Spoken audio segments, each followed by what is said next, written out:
amigos y amigas de Cuentos de Villa. Bienvenidos una vez más a este espacio donde la memoria no muere, donde la voz del pueblo sigue resonando como los disparos de la revolución. Les invito como siempre a suscribirse, dejar su comentario y compartir este relato, porque no es solo historia, es justicia hecha palabra. Hoy les contaré una historia que parece sacada de una leyenda, pero que fue tan real como la pólvora y la sangre que mancharon la tierra norteña en los años más duros de la Revolución Mexicana. Una historia que comienza con la crueldad de un hombre, pero que terminará con el valor inesperado de un joven de apenas 13 años. El villano, el coronel Sepúlveda, en aquellos años convulsos, cuando el país se debatía entre caudillos, caciques y ejércitos improvisados. Había hombres que aprovecharon la confusión para hacerse dueños de pueblos enteros. Uno de ellos era el coronel Julián Sepúlveda, un hombre de bigote afilado, mirada de serpiente y corazón de piedra. Era un militar al servicio del régimen porfirista primero, y luego se ofreció a quien pudiera pagarle más. Pero en los pueblos de Chihuahua se le conocía por otra cosa, por su frialdad, para ordenar ejecuciones, expropiar tierras y tomar lo que quisiera. Ese cabrón, compadre, no respeta ni a la Virgen de Guadalupe, murmuraban los pobladores, con miedo de que algún oído indiscreto los delatara. Sepúlveda recorría las calles a caballo, con su sable reluciente bajo el sol, mientras los niños se escondían detrás de las faldas de sus madres. El coronel no pide, exige, repetían los hombres, apretando los dientes. Y si alguien osaba decirle que no, su destino era seguro en el paredón o la horca improvisada en la plaza. Primeras atrocidades una mañana de abril. El coronel mandó reunir al pueblo en la plaza central de Santa Rosalía. A su lado, un pelotón de soldados de mirada perdida apuntaba sus fusiles hacia la gente. «Escúchenme bien, cabrones», gritó Sepúlveda con voz de trueno. «Desde hoy, la mitad de su cosecha será para el ejército, y al que no cumpla, lo fusilo sin preguntar». Los campesinos bajaron la cabeza. Sabían que no era amenaza.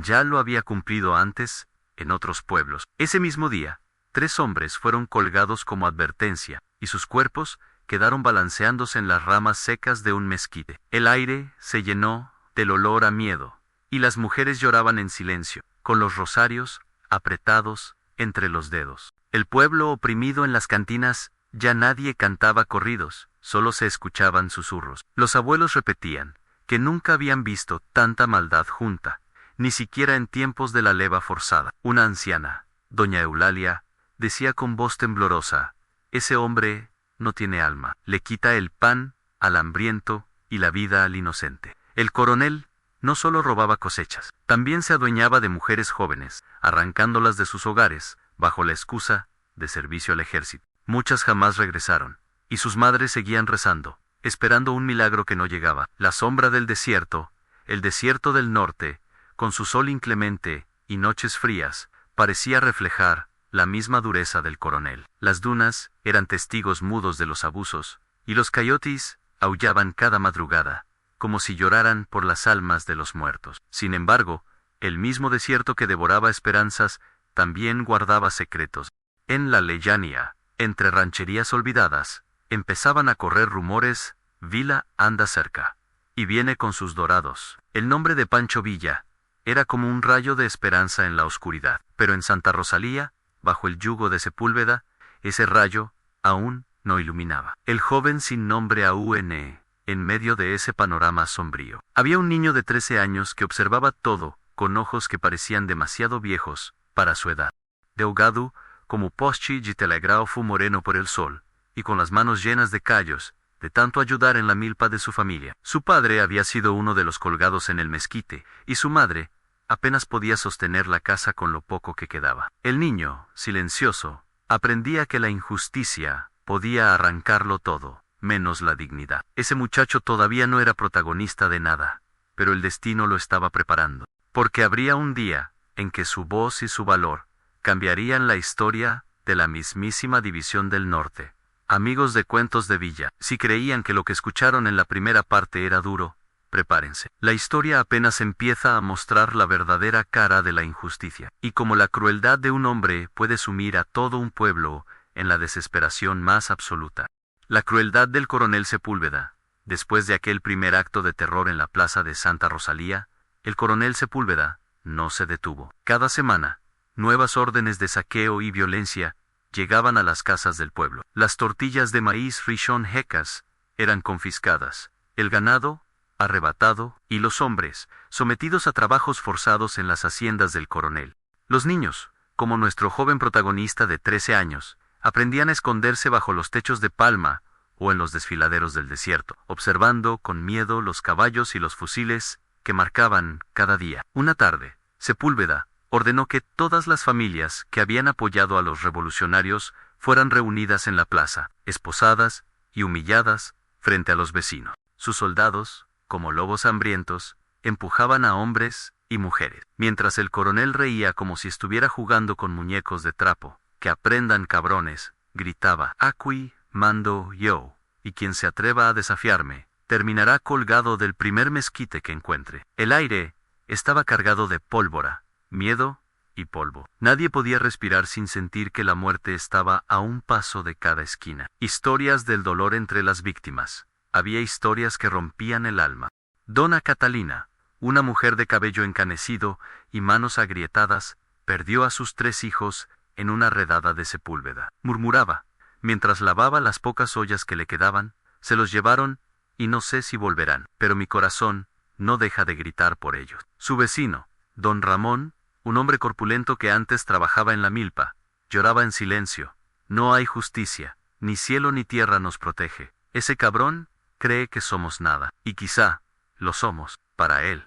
El joven de 13 años los escuchaba desde la sombra de un nopal. Su corazón latía rápido, y un fuego extraño empezaba a crecer en su interior, una mezcla de rabia y determinación que no podía ser ignorada. La escalada a medida que los días pasaban.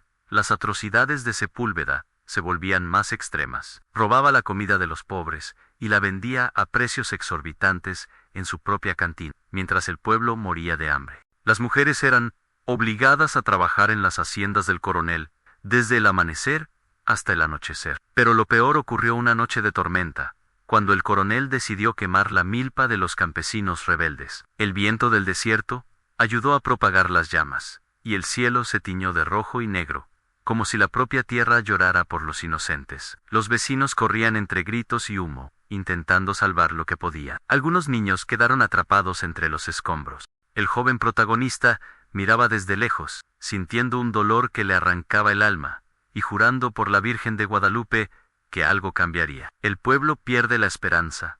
El miedo se volvió cotidiano. Las noches, antes llenas de cantos y risas, ahora eran silenciosas, solo interrumpidas por los lamentos o los aullidos de coyotes que recorrían los campos. Nadie se atrevía a desafiar al coronel. Incluso los hombres más valientes se agachaban ante su presencia, con el corazón martillando de terror. «Ni siquiera Villa nos puede salvar ahora», decía uno de los vecinos, mientras miraba el horizonte rojizo. «Ese cabrón parece imposible de detener». Pero, como en toda buena historia de revolución, la desesperación también es semilla de esperanza. Y nuestro joven héroe, que hasta ahora solo observaba, comenzaba a imaginar formas de desafiar al poder, aunque todavía no sabía cómo ni cuándo. Primeros susurros de rebelión entre los campesinos, empezaron a circular rumores de resistencia. Algunos viejos del lugar hablaban de mensajes que llegaban desde las montañas, a grupos de Villa y sus dorados moviéndose cerca del río Conchos, listos para castigar a los abusadores. «Dicen que Villa no olvida a los que sufren», comentó un anciano a la sombra de un mezquite. «Y si nos portamos con cuidado, tal vez llegue para poner orden». El joven escuchaba estas historias con el corazón encendido. Sabía que algo debía hacerse, aunque fuera solo un niño enfrentando la crueldad de hombres enormes y brutales. Amigos de Cuentos de Villa, la historia que seguimos contando ya no tiene vuelta atrás. La tiranía del coronel Sepúlveda alcanza su punto más oscuro, y el pueblo de Santa Rosalía empieza a sentir que la desesperanza es total. Pero también es en estos momentos de mayor oscuridad, donde la semilla de la valentía comienza a brotar. La víctima inocente entre los campesinos que sufrían bajo la opresión del coronel. Había una familia que se había mantenido tranquila, intentando sobrevivir día a día. Pero la tranquilidad no protegía a nadie en tiempos de Sepúlveda. Doña Marta, una mujer joven y fuerte, tenía un hijo llamado Emiliano. Apenas un poco mayor que nuestro joven protagonista de 13 años. Emiliano era valiente, soñador y con la mirada limpia de quienes todavía creen en la justicia. Había ayudado a su madre a cuidar de los animales y a sembrar maíz, siempre con una sonrisa en el rostro. Sepúlveda, movido por su crueldad y un deseo de humillar al pueblo, decidió que Emiliano sería el ejemplo de lo que le pasaba a los que no obedecían. Lo mandó llamar a la plaza, frente a todos los vecinos, mientras las tropas del coronel se alineaban como un muro de acero. La atrocidad, el coronel subió a su caballo, su sable brillando al sol, y gritó con voz de trueno: «Este niño es un traidor, y debe pagar por desafiarme». Los vecinos quedaron paralizados. Mujeres cubrieron sus rostros con mantas, hombres apretaron los puños hasta hacer que los nudillos sangraran. Emiliano fue obligado a arrodillarse frente al pelotón. Su mirada firme y serena parecía desafiar al coronel como si dijera: «La justicia está del lado de los inocentes. Que le den», ordenó Sepúlveda, «y que todos recuerden lo que pasa cuando se desafía mi autoridad». Los soldados levantaron sus fusiles. El corazón del joven de 13 años se aceleró. Un rugido silencioso recorrió su pecho. Sabía que algo debía hacerse, aunque todavía no entendía cómo podía detener la injusticia que tenía delante. La reacción del pueblo. El pueblo gritaba, lloraba, pero nadie se atrevía a actuar. El miedo había paralizado a todos. Los años de abusos y amenazas habían enseñado que desafiar al coronel significaba la muerte segura. «¡No!», clamaba doña Marta, sus lágrimas cayendo como lluvia sobre la tierra seca. «Por la Virgen de Guadalupe, alguien deténgalo». El joven protagonista, escondido detrás de un barranco cercano, sintió que su rabia y dolor se transformaban en determinación. Aún no sabía cómo, pero juró que Emiliano no moriría en vano. Por primera vez, comprendió que su papel en la historia estaba a punto de comenzar. La frialdad del villano Sepúlveda observaba la escena con satisfacción. Para él, la ejecución de Emiliano era un mensaje claro. El miedo mantenía el control. Su rostro no mostraba ni un ápice de remordimiento, solo un reflejo de su codicia y crueldad. Sin embargo, había algo que Sepúlveda no percibió a los ojos del joven de 13 años. Lo habían registrado todo. Cada gesto, cada orden, cada burla y cada sonrisa cruel quedaría grabada en su memoria como un mapa hacia la justicia que algún día llegaría. La huella del horror, la plaza quedó marcada para siempre. Los niños que presenciaron el acto lloraban bajo los brazos de sus madres. Los hombres más viejos miraban al horizonte con impotencia y rabia contenida. Emiliano fue liberado al último momento por un descuido de los soldados, que estaban distraídos con la llegada de un correo que traía noticias de movimientos revolucionarios en las montañas cercanas. Este descuido fue un milagro, y para el joven de 13 años, la señal que necesitaba para actuar. Sabía que la vida de Emiliano y la de muchos otros dependía de su decisión de no quedarse quieto. El punto de no retorno, la injusticia, había alcanzado su clímax. Sepúlveda se había mostrado como un hombre capaz de arrancar la vida y la esperanza de cualquiera, y el pueblo sentía que la opresión era insoportable. Pero, como en todo buen relato de revolución, el equilibrio estaba a punto de cambiar. El joven de 13 años, con el corazón lleno de rabia y coraje, se prometió a sí mismo: «Se lo juro por mi madre, nadie más sufrirá por su culpa». Y así, entre la humillación y el miedo, se plantó la semilla que un día cambiaría el destino de la división del norte. Amigos de Cuentos de Villa, hasta este momento hemos visto la tiranía de Sepúlveda y el sufrimiento del pueblo. Ahora, la historia toma un giro. Llega la noticia que encenderá la chispa de la esperanza y marcará el comienzo de la acción decisiva. La noticia que cambiaría todo era un atardecer rojizo en las montañas del norte. Los Dorados, la tropa fiel de Pancho Villa, descansaban tras días de recorridos por los caminos polvorientos. Entre ellos circulaban mensajeros con noticias urgentes. Algo terrible estaba ocurriendo en Santa Rosalía. «Compadre, el coronel Sepúlveda está aterrorizando al pueblo», dijo un joven soldado, respirando con dificultad. «Roba, mata y humilla, incluso niños». Villa, sentado sobre su caballo, escuchaba con atención. Su mirada, tan penetrante como el filo de su machete, no dejaba escapar ningún detalle. Sabía que cada acto de crueldad dejaba una marca, y que la justicia debía ser rápida y firme. «Por la Virgen de Guadalupe», murmuró Villa, «no puedo permitir que este cabrón siga destruyendo vidas inocentes». La decisión de actuar el joven de 13 años, que había presenciado los horrores en Santa Rosalía, no podía quedarse quieto. con su mirada fija en el horizonte, y la memoria de Emiliano aún fresca. Comenzó a pensar en cómo podría hacer llegar la noticia directamente a Villan, reunió coraje, y decidió escribir un mensaje secreto, usando papel y carbón, y enviarlo con un mensajero confiable que viajaba hacia las montañas. Cada palabra estaba cargada de urgencia. An señor Villa, el pueblo sufre. Sepúlveda se ha vuelto un demonio. Por favor, venga antes de que sea demasiado tarde. Un joven de 13 años le ruega justicia. El mensaje, aunque sencillo, llevaba el peso de la desesperación y la determinación de un niño que estaba dispuesto a cambiar el destino de muchos. Preparativos de Villa al recibir la noticia. Pancho Villa no perdió tiempo. Conocía la reputación de Sepúlveda, un hombre despiadado, fuerte y astuto, pero también sabía que la justicia tenía que abrirse paso, sin importar los riesgos. Compadres, vamos a Santa Rosalía, ordenó Villa a sus dorados. Nadie debe sufrir por la ambición de un cabrón como Sepúlveda. Esta vez, la justicia será rápida y poética. Los soldados comenzaron los preparativos, revisaron armas, repartieron provisiones, y estudiaron cada posible ruta hacia el pueblo. Villa insistía en que cada paso debía ser calculado, porque el coronel era tan astuto como cruel. Aliados locales. Mientras tanto, en Santa Rosalía, algunos vecinos empezaban a organizarse en secreto. Sabían que Villa podría necesitar ayuda en rutas ocultas, lugares de abastecimiento y información sobre los movimientos del coronel. El joven de 13 años se convirtió en guía y testigo silencioso, indicando escondites caminos poco transitados y horarios de vigilancia del enemigo. Su conocimiento del terreno, adquirido jugando entre dunas, barrancos y mezquites, resultó invaluable. Si Villa llega, no podemos fallar, susurró a su madre. He visto cómo este hombre destruye vidas. No puedo permitir que siga. La preparación psicológica. Villa, además de preparar la estrategia militar, preparaba al pueblo para el cambio. Sabía que la victoria no dependía solo de armas, sino del ánimo y la esperanza de los oprimidos. Compadres, recuerden esto, dijo Villa, mientras inspeccionaba a los dorados. No vamos a matar por venganza, sino por justicia. Cada golpe que demos debe devolver la esperanza, no sembrar más terror.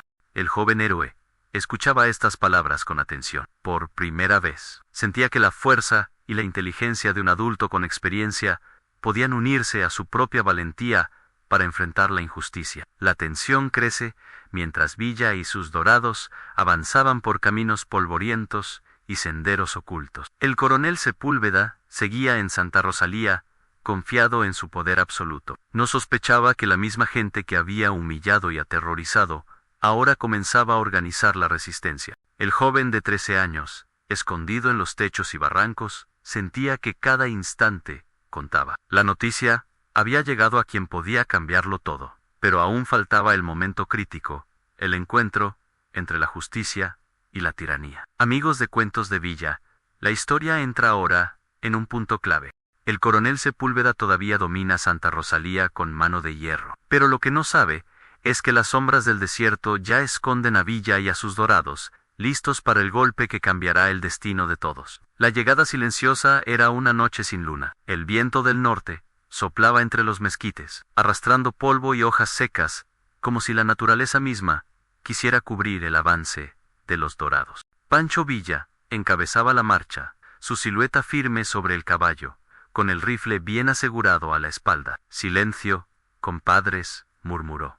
El enemigo duerme confiado, y es en la confianza donde se atrapa al lobo. El joven de 13 años, escondido entre los arbustos, esperaba ansioso. Había guiado a un pequeño grupo de mensajeros hasta un punto seguro donde podrían encontrarse con Villa. Cuando vio la columna de jinetes acercarse, su corazón latió con tanta fuerza que parecía querer escaparse de su pecho. «Es Villa», susurró emocionado, aunque se cuidó de no hacer ruido. «¿De veras vino?» El primer encuentro. Villa desmontó de su caballo y se acercó al niño. Lo miró con esa mezcla de dureza y humanidad que lo caracterizaba. «¿Eres tú el que me mandó el mensaje?», preguntó, con voz grave pero serena. El niño, temblando un poco, asintió. «Sí, general. Yo fu. No podía quedarme callado mientras ese cabrón nos destruye la vida». Villa sonrió apenas, pero en sus ojos brillaba respeto. «Tienes más valor que muchos hombres hechos y derechos. Desde hoy, compadre, Eres parte de esta causa. El niño sintió un orgullo enorme, como si su padre, aquel que había sido colgado por Sepúlveda, lo estuviera abrazando desde el cielo. Reconocimiento del terreno.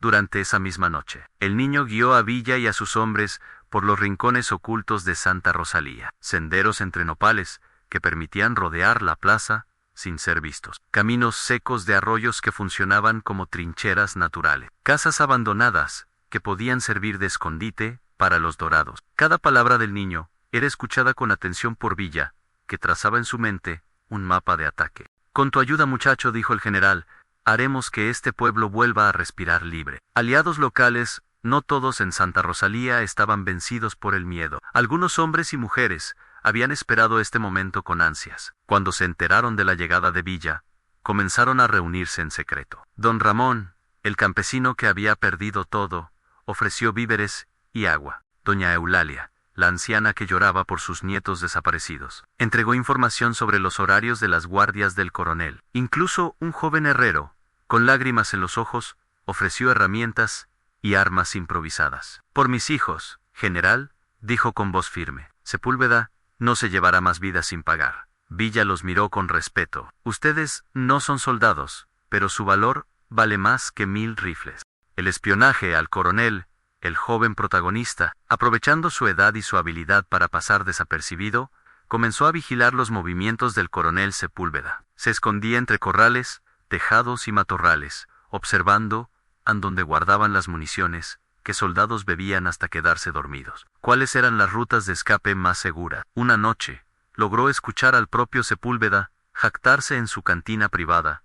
Estos pendejos creen que Villa se atreverá a venir. Pero, Silo, Hayes, Aquilo, y lo mando al infierno, como a todos. El niño corrió de inmediato a contarle a Villa, con el corazón encendido por la rabia. La confianza crece cada día. La relación entre el niño y Villa se hacía más fuerte. El general veía en él no solo un guía, sino un símbolo de la esperanza que estaban haciendo en el pueblo. Eres como un dorado, aunque todavía no portes fusil, le dijo una noche. Pero recuerda, el arma más fuerte que tienes es tu valor.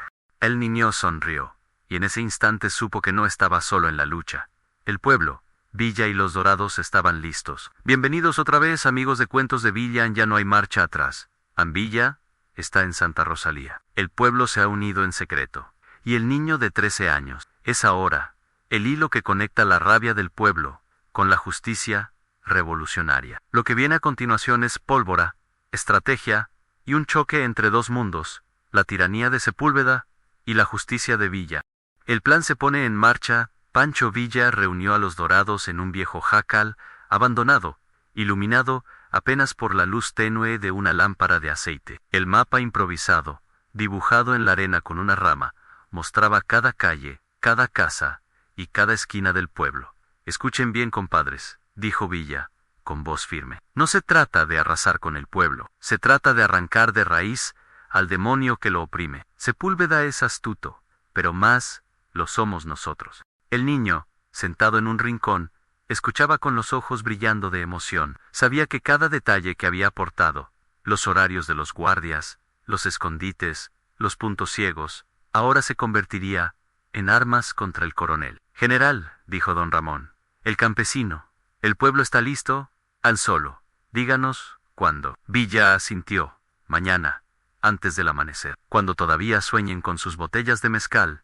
caeremos sobre ellos. El silencio del desierto la madrugada llegó con un silencio espeso. El cielo estaba cubierto de estrellas, y el aire helado hacía que el aliento de los hombres se viera como humo. Los dorados, armados hasta los dientes, se movían como sombras por las calles desiertas. El niño caminaba junto a Villa, con el corazón acelerado. Cada paso lo acercaba al momento que había soñado, al ver caer al hombre que había destruido su vida y la de tantos otros. El primer choque, los primeros disparos, resonaron cerca del cuartel improvisado de Sepúlveda. Los dorados, ocultos tras muros de adobe, abrieron fuego con precisión. Los soldados del coronel, sorprendidos y medio ebrios, apenas pudieron reaccionar. ¡Fuego, cabrones, fuego!, gritó Villa, levantando su rifle al aire. El estruendo de los fusiles se mezclaba con los gritos de los soldados y el repicar de cascos sobre el suelo de piedra. El pueblo, Al escuchar la balacera, comenzó a salir de sus casas, algunos con machetes, otros con palos, y hasta mujeres con piedras en las manos. Era como si la dignidad, dormida durante tanto tiempo, se hubiera levantado con sed de justicia. El coronel contraataca Sepúlveda. Al escuchar los disparos, salió de su cantina con el sable en la mano y el rostro desencajado por la rabia. Villa gritó: «¡Maldito perro! Te estaba esperando». Su voz resonaba en la plaza como un rugido, y por un instante, sus hombres intentaron reorganizarse. Pero Villa avanzó sin miedo, con los dorados a su lado, como una tormenta incontenible. «Hoy se acaba tu reinado, Sepúlveda», tronó Vilán, el niño en medio del combate entre disparos y gritos. El niño se abrió paso por los callejones, que conocía como la palma de su mano. Su misión no era disparar, sino guiar a los dorados hacia el almacén de municiones que había visto escondido en un granero.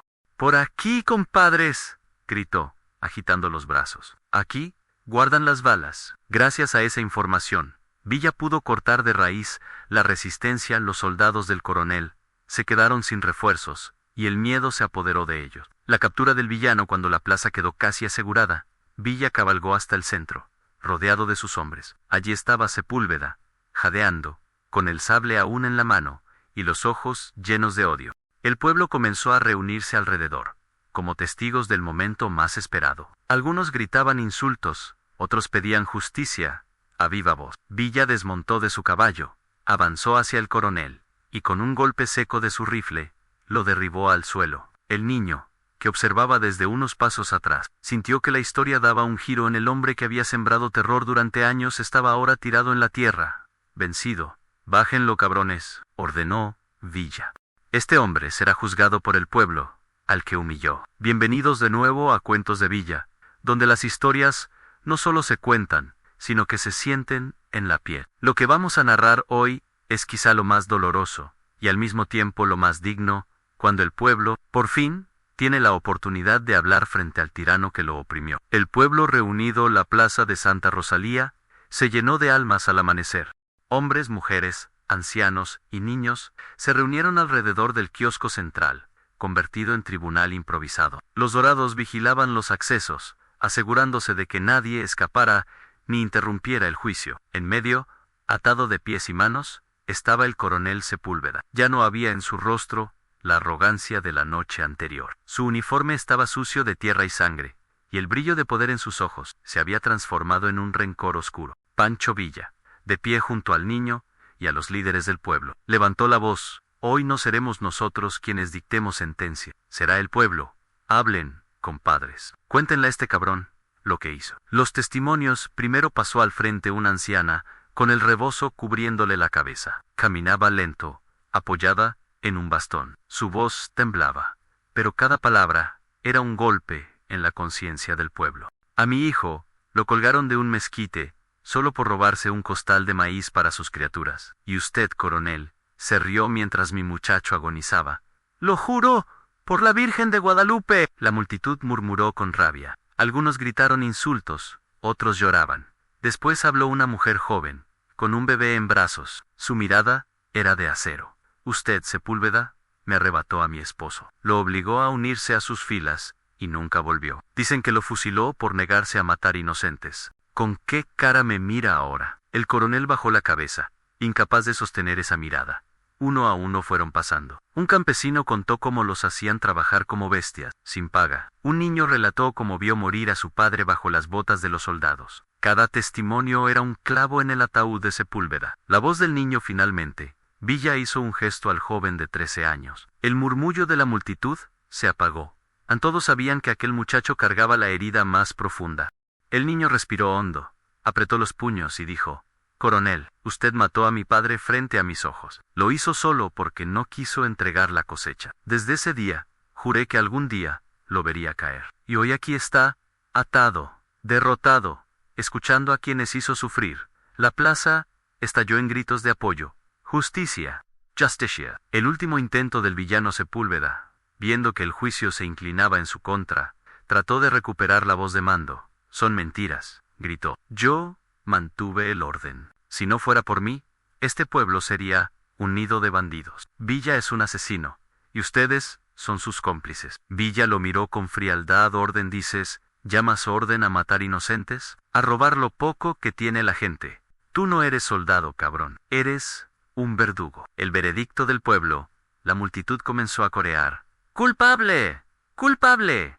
¡Culpable! El eco de esas voces retumbaba como un trueno en las paredes de adobe. No había tribunal formal, no había jueces con togas en solo, un pueblo que, por primera vez, se atrevía a levantar la voz contra su verdugo. Villa levantó la mano para pedir silencio.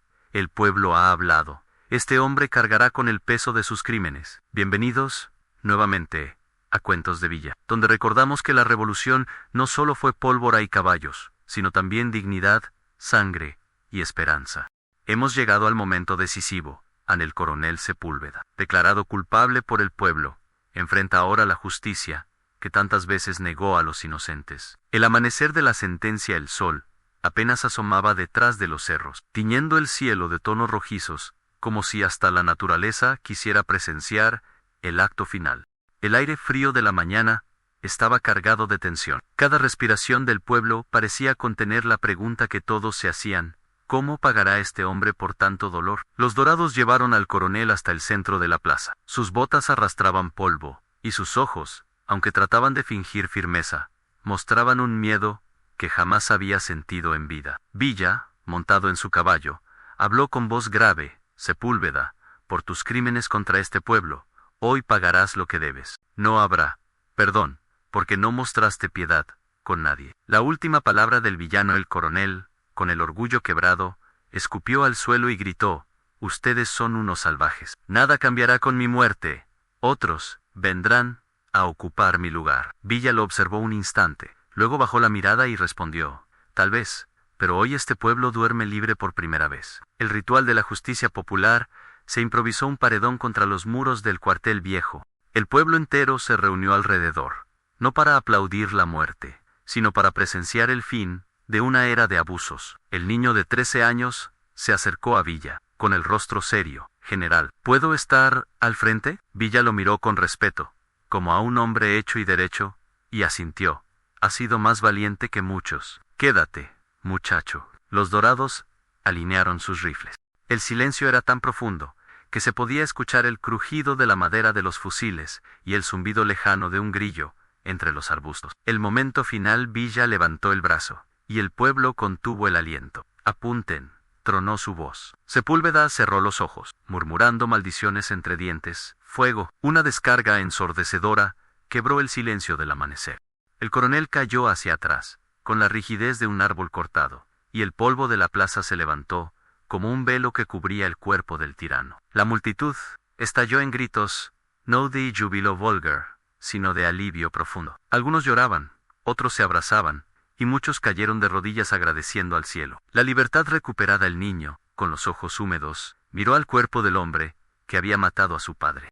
No sonrió, no gritó, solo respiró hondo, como quien suelta un peso que llevaba en el alma. Villa puso una mano en su hombro, y le dijo con voz serena: esto no borra el dolor, hijo, pero sí abre camino a un futuro distinto. El pueblo comenzó a cantar corridos improvisados, como era costumbre en la revolución, narrando lo que habían visto esa madrugada. Como un coronel soberbio, cayó frente a la justicia popular, y como un niño de 13 años había sido testigo y parte de aquel triunfo. Bienvenidos una vez más a Cuentos de Villan. Hoy cerramos este relato con el último capítulo, el eco que deja la justicia, la memoria del pueblo y la enseñanza que aún resuena más de 100 años después. El pueblo renace tras la caída de Sepúlveda. Santa Rosalía volvió a respirar. El miedo que había teñido cada esquina se disipó como el humo tras la tormenta.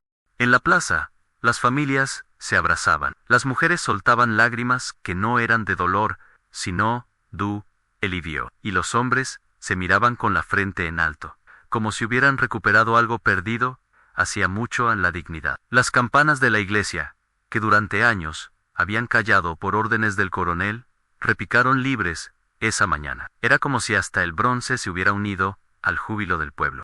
El niño, de 13 años, el joven, que había visto morir a su padre y cargado con el odio en el pecho, ahora sentía algo distinto en paz. Pancho Villa, con esa mirada firme y paternal, se inclinó hacia él.